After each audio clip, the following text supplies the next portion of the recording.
Hello everyone and welcome to another interesting game from round 3 of the Gashimov Memorial. If you're wondering if it's really me or some imposter, I assure you it's really me.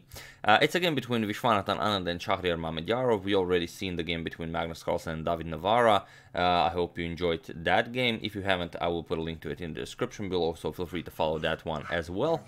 It's a really interesting game as Mamedyarov prepares a deviation from a line Anand already played against Aronyan in the 2016 Candidates Tournament, but you'll see what I mean by this. Let's just check it out, and I did prepare the standings after round 3, so I do hope I don't forget that after the game. Anand opens with e4. We have e5, knight to f3, knight to c6, and bishop to c4. We have the Italian game. Bishop to c5, and now I'm not even going to joke about it. Here Anand just castles. We have knight to f6, d3.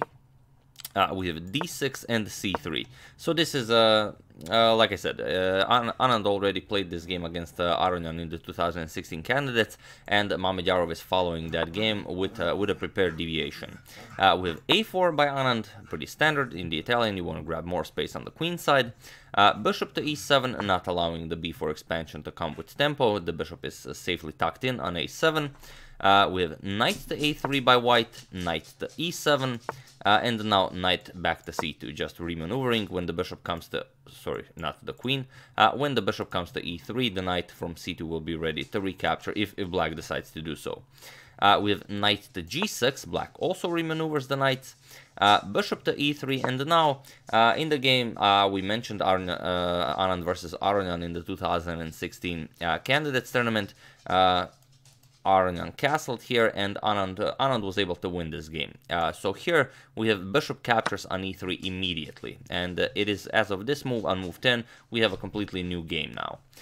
So okay, knight captures on e3, and here we have just castles, and it's a similar position. I mean, it's pretty much the same position as Anand had against Aronyan, but the trade of dark square bishops happened on a7 instead of on e3. So here in that game it was this exact same position, only the rook was on a7.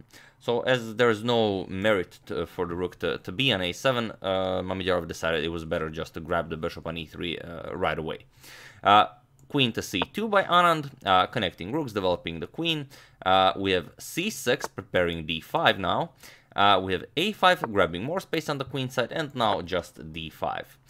We have bishop back to b3, and now, although you could push d4, white will just ignore you. It's just going to play knight c4, and then you're going to have to capture, and white will still keep a very strong center, just, connect rooks, put him to d1, e1, push d4, and going to have a really nice game.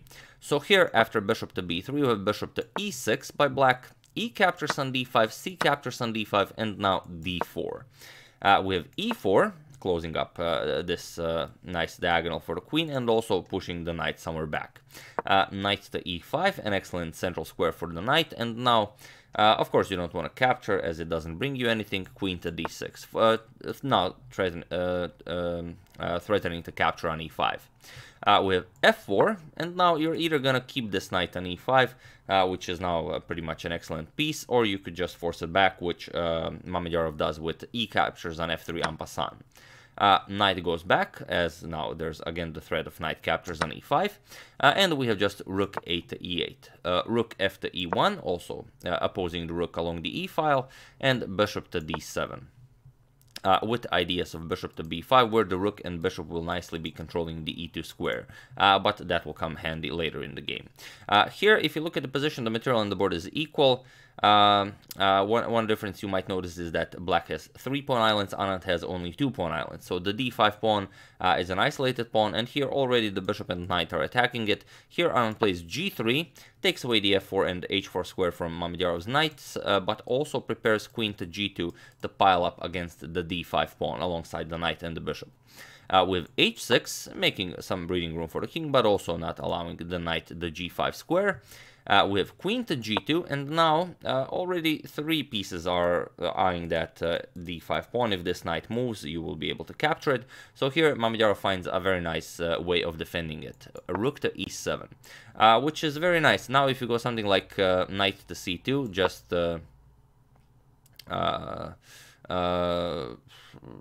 knight to c2 was played in the game. What I meant to say is if you play something like knight to d2, just open up a triple attack against the d5 pawn, then black is able to defend the d5 pawn indirectly by doubling rooks on the e file, and now you will not be capturing anything as your rook on e1 is very weak now. So instead of that knight to d2, we have knight to c2. Now Anand is remaneuvering this knight to come to b4 to pile up on the d5 pawn from there. We have rook f to e8, doubling up, and now knight to b4 as planned. And now bishop to b5, again going for that very nice e2 square. We have rook captures on e7, rook captures on e7, and now you have to be careful. Rook to e2 would be an excellent move for black, so Anand prevents it by going bishop to d1, which is, yes, you are preventing the rook from infiltrating the second rank, but then again, your rook is unable to join in the all the action. h5. Here Mamedyarov prepares h4, and he wants to bust open the king side. We have queen to h3, preparing to meet h4 with the just captures, and the bishop to d7, pushing Anand's queen back. Queen g2, we have bishop back to b5 and queen back to h3. Anand is testing Mamedyarov, you know, to see what's what. Is he interested in repeating moves, or will he try something else? And here Mamedyarov does go h4. Just a nice pawn push, and even though you are defending the h4 square 3 times, the knight is also guarding the e1 square, and the bishop has cut off the rook's defense of e1, so you will not be capturing on h4. Here bishop to c2. It's important that the rook is now able to control the first rank, and the rook to e2 now isn't all that big of a deal. So first we have pawn captures, now comes queen captures, hoping to trade queens, but Mamedyarov just blocks it with the knight to f4. Already with some very nasty threats like knight to e2 check would pick up the queen.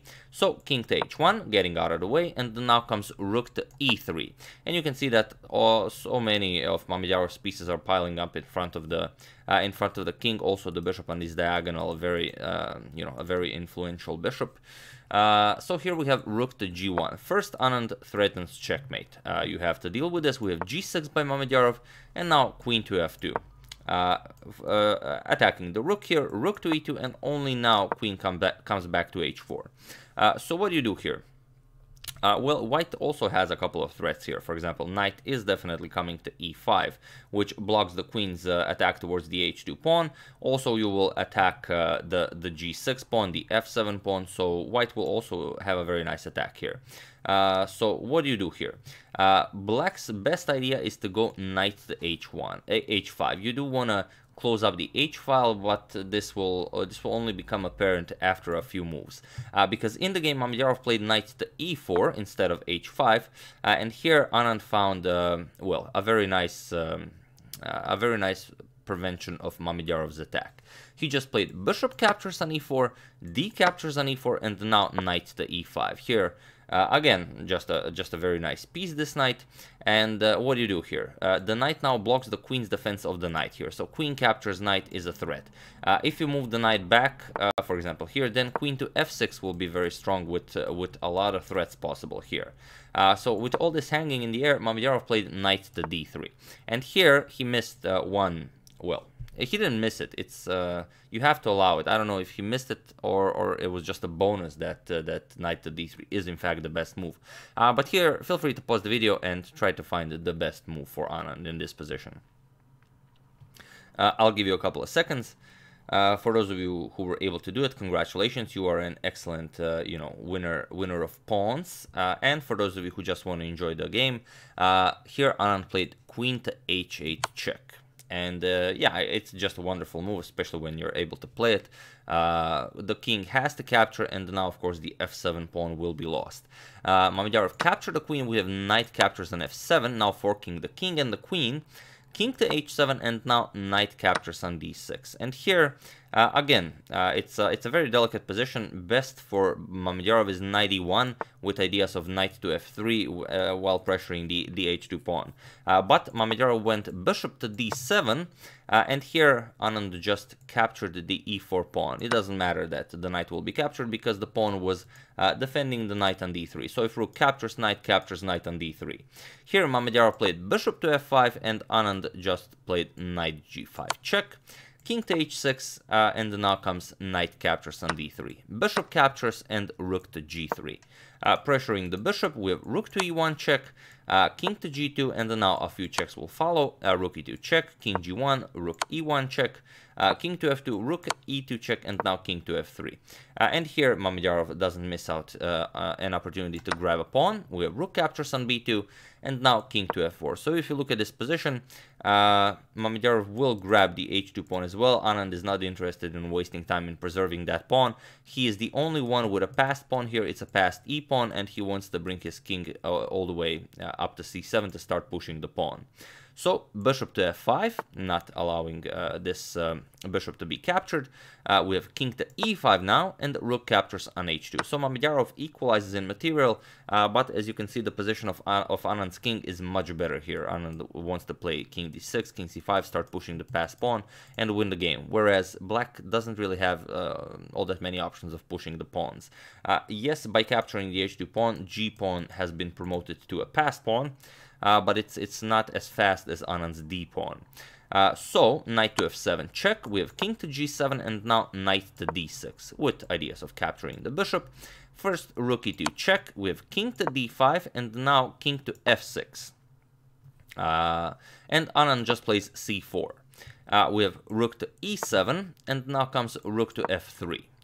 Rook to d7, hoping to stifle white's advancement, but then comes c5.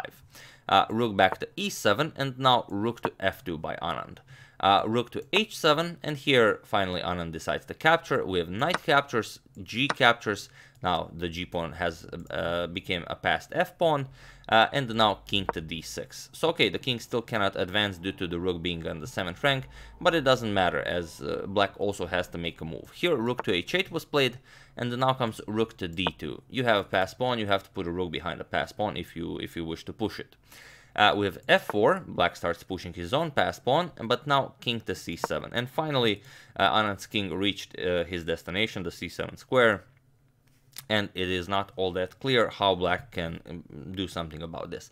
Mamedyarov played rook to h7 check. We have king to c8 now. And after f3, one last push by black, Anand simply played d5, and it was in this position on move 63 that Shakhriyar Mamedyarov resigned the game, and a wonderful victory for Viswanathan Anand, who lost an unfortunate game yesterday to Magnus Carlsen. And he had a winning game against Navarra in round 1, but he didn't find the best continuation. So a well-deserved win for the former world champion Viswanathan Anand. Why did black resign? Well, there's nothing to do here. You don't really have any good checks. If you check, then you lose all of the queenside pawns, then the position will be very easily winning. You don't have any ways of starting to push your own passed pawn past the 2nd rank, and if black does nothing, black doesn't really have any moves, white's next moves will be d6, d7, and d8. White will bring a queen into the game and easily win the game. So, like I said, on move 63, Mamedyarov resigned the game, and a wonderful victory for Anand in round 3 of the Gashimov Memorial. The 6th edition of it at that. And like I said, I did prepare the standings, so these are the standings after round 3. Magnus Carlsen in first place with 2.5 out of 3, so far world champion is having an excellent tournament. We have Ding Liren in 2nd place. I know you guys were asking me to show the Ding Liren's victory, but I haven't caught the time yet to show that one. If we will have a slow round, then we'll get back to that one to show it. Also with 2 points, Sergei Karyakin, after his victory against Anish Giri. Anish Giri failed to sacrifice the bishop on h6 and start a wonderful attack. So he missed his opportunity, and Karyakin was able to win the game. Then Anand, after this victory, with a 1.5 Timur Rajabov, Veselin Topalov also with 1.5 points, and then with 1.4 people, Alexander Grishuk, Anish Giri, Shakhriyar Mamedyarov, and David Navarra. So, I mean, in this tournament, it doesn't really matter. Anyone who will be having a bad tournament, you will say, oh, how come he's having a bad tournament? But someone always has to have a bad tournament, unless you'll have like everyone draws every game, every round. But yeah, still hoping to see a brutal game by Topalov this tournament if possible. It would be very interesting. But yeah, that's the game. I do hope you enjoyed it and that you're enjoying my short coverage of the Gashimov Memorial so far. Once again, I would like to thank Alan Ferns, Michael Hildebrand, Paul Staples, Manish Binwal, and Richard Sully for your contribution to my channel. Thank you a lot. I really appreciate it. As usual, you can check 2 of my previous videos here. Thank you all for watching, and I will see you soon, hopefully with some more interesting content and whatnot. Thank you all, and have an excellent rest of your day or evening, and I will see you soon.